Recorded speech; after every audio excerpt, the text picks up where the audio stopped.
Welcome to the Manager Matt podcast show. The show is designed to give you solutions to your day-to-day management and leadership problems. It's hosted by Matthew Haddock, a frontline manager and leader with over 25 years of experience. If you're ready, then let's get on with the show. Welcome to this week's Manager Matt podcast show. This week I'm going to explore the idea of when things go wrong as a leader and what to do. So, without any more delay, let's get on with the show.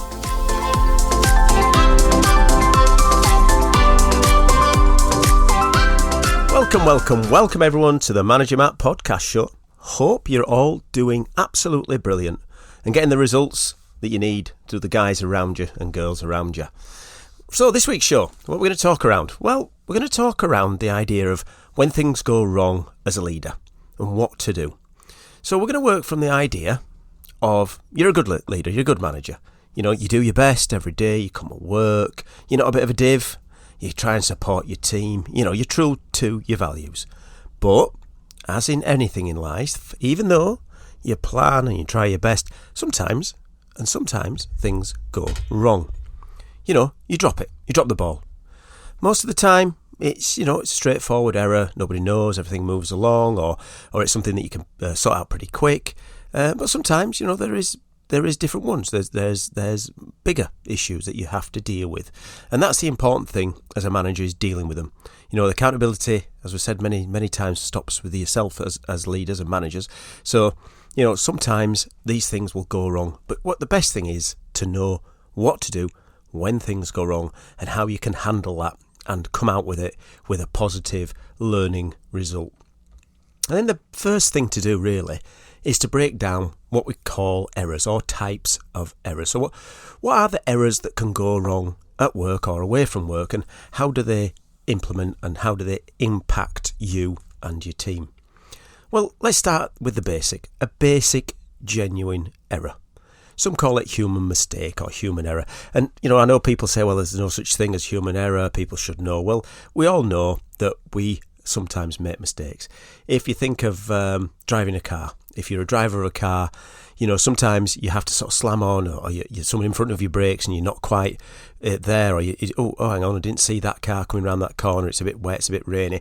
And you make these decisions many times. Some are better drivers than others, and I'm sure there's a lot of you going, no, I never make a mistake. Well, I'm sure you do.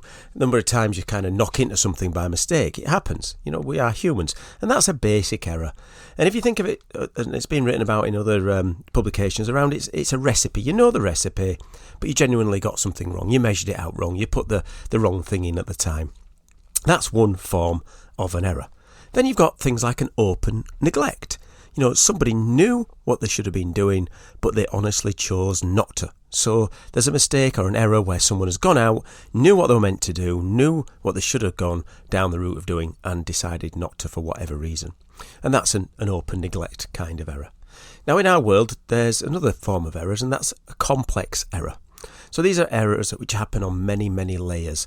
If you think of how complicated machines are, how many things can go wrong. If you ever watch accident investigation around air crashes, the air crash isn't normally one thing that happens that causes the crash. It's multiple layers of issues. Something didn't get done the right way. There was an error in the maintenance schedule. The wrong bolt was used here. The pilot didn't check. The ground crew at the other end didn't realise. Normally, lots of errors. And they call it the Swiss cheese. If you've heard this one before, it's a great analogy. If you think of Swiss cheese, and I'm sure that there's other countries that produce cheese with holes in, but hulled cheese, or cheese with holes, a big disc of cheese with lots of holes but blown in it.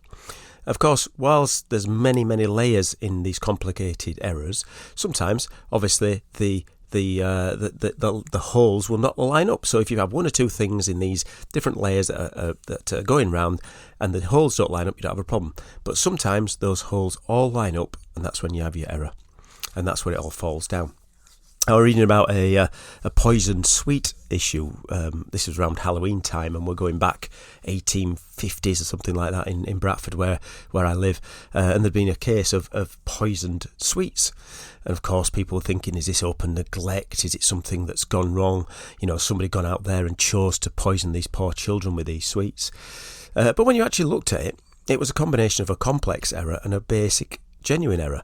What happened is back in the day, there was no rules and regulations on sweets or on anything really. This was before any of the drug or food regulations had come in. In fact, it actually helped to bring these laws in that we actually rely on today.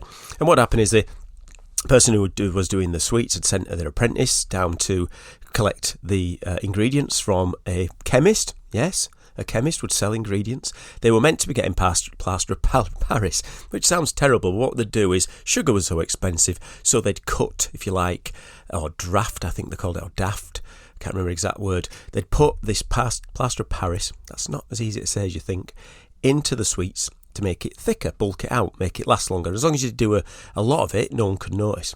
When they got to the chemist who normally dealt with it was ill. The apprentice again was there. He went in the back, 2 lots of white powder, measured out what he thought was right. So again, talking about the recipe, measured it out, gave it to the person who took it back, made the sweets, distributed the sweets, and all of a sudden these people getting really ill, dying. Children, 9 or 10 of them, I think 20 or 25 people died in this outbreak. Even the person selling the sweets from the market, he was paralysed for his life. And what it turned out was, instead of picking up the plaster of Paris, next to it was obviously cyanide or arsenic, one of those kind of poisons.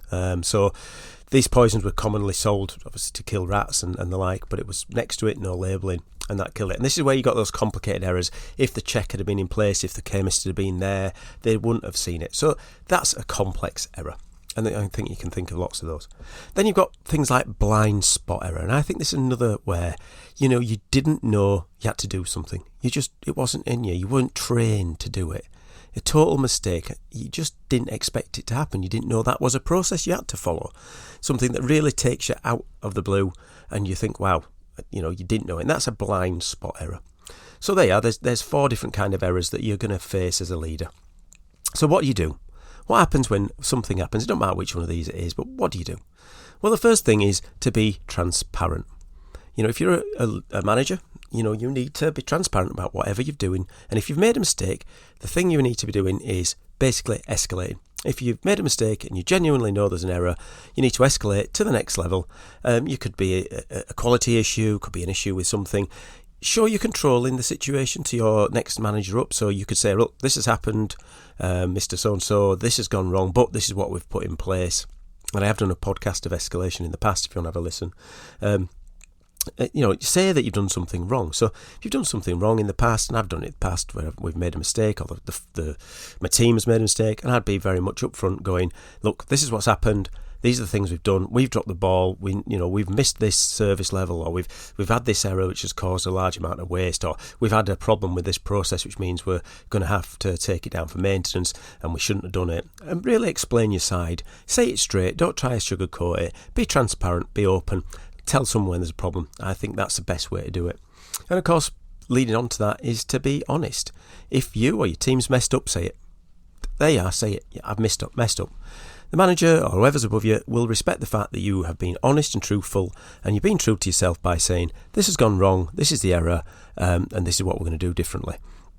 If you don't know, don't say something else. So again, don't make things up. If you're going to be honest, tell the truth. Don't make things up. Don't try to hide it. The worst thing you can try and do is hide an error. If you've done something wrong, be transparent. Put your hand up.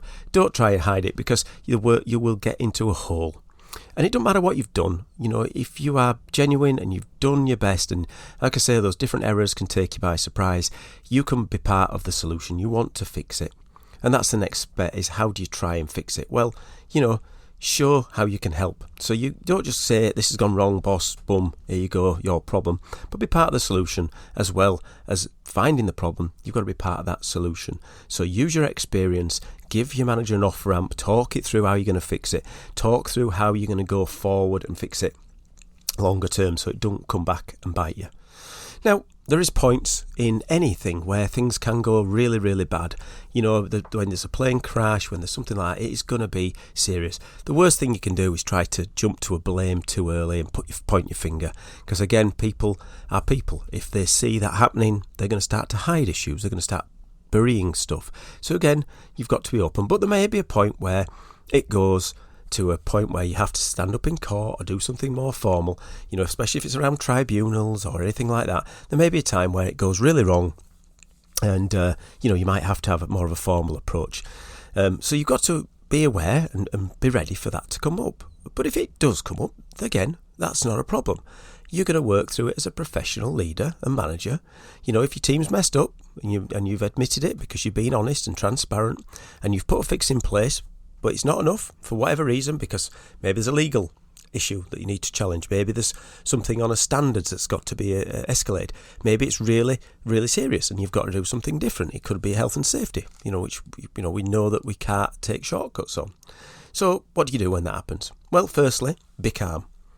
Take control of the situation, be calm. You've already put your hand up. You've already said it's gone wrong if you knew about it. Now be calm. Try to take control. So I know I had an issue when I was working in another company. It was pretty serious. We'd had an allegation against somebody in the department. But, of course, I was working with the team to be sensitive and make sure that we were calm. We were looking at it with the facts and saying what went wrong, what had happened, which error did it sit under. Was it somebody being neglectful, or was it genuinely they didn't know? And it's really hard. Remember, you're dealing with people, and people are going to be very defensive at first. So you try to be calm, you try to work through it in the right way. Focus on the facts. Work with the facts of what's happened. So don't work on what people think or what people felt or behaviours in regards to attitude. Look at the facts. What did this person do, or what was the process that fell down? How do we get to the bottom of it? Was there something that we should have done differently as a business and as a manager? Did you? And you've got to take responsibility. I remember doing some HR training, which was around the speed of a fork truck. And it turned out that this was an example, not real life, but the person had been pulled for speeding, going excessively quick, and they'd knocked into something and damaged some property. And a lot of the debate we had in the training session was around, oh yes, that person should be disciplined, that person should go down a formal route.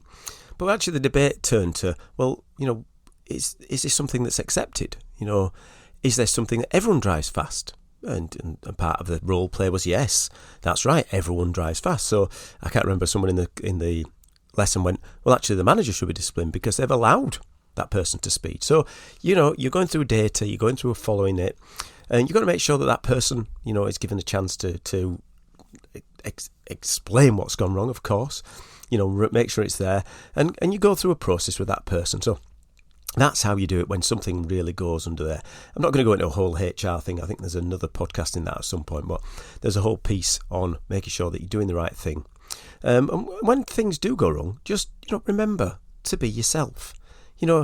It's probably not going to be your normal character to try to hide. It's not your normal way to mask things. So, stick to your principles, be honest, fight for your team, make sure that they know that you're there for them, make sure that you're standing up for them. And of course, what the next stage is, when you've had an error and you find the problem and you get to root cause, is what do you do next?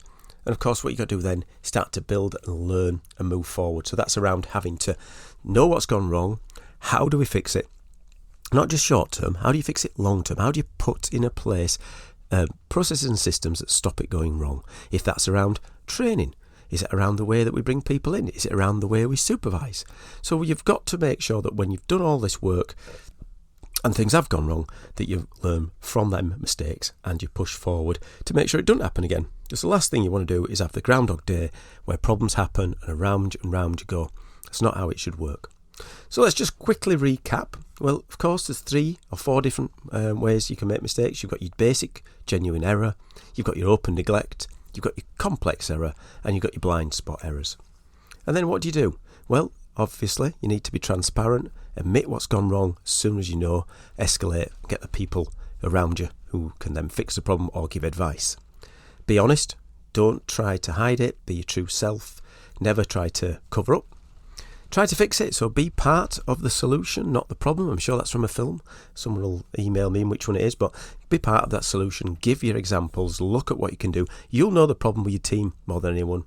And then if it does get more serious, be calm, focus on the facts, and look at how you can move it forward. And the last part was around how do you yourself, stick to your principles, make sure you fight for you and your team if something has gone wrong, and make sure that you then move on, learn from your errors and put in processes that can fix it forever.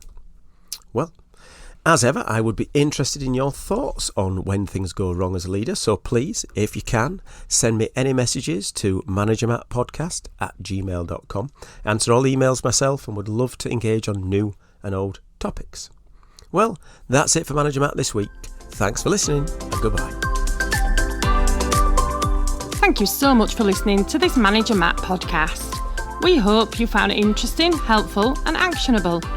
One last thing, please leave a quick review on iTunes or with your podcast provider, as it helps to spread the word of Manager Matt. If you haven't already done so, please subscribe to the podcast, and if you did like anything in particular, send an email to managermattpodcast@gmail.com or visit managermatt.co.uk for more content. Feedback is a gift, so let's keep giving. See you next week.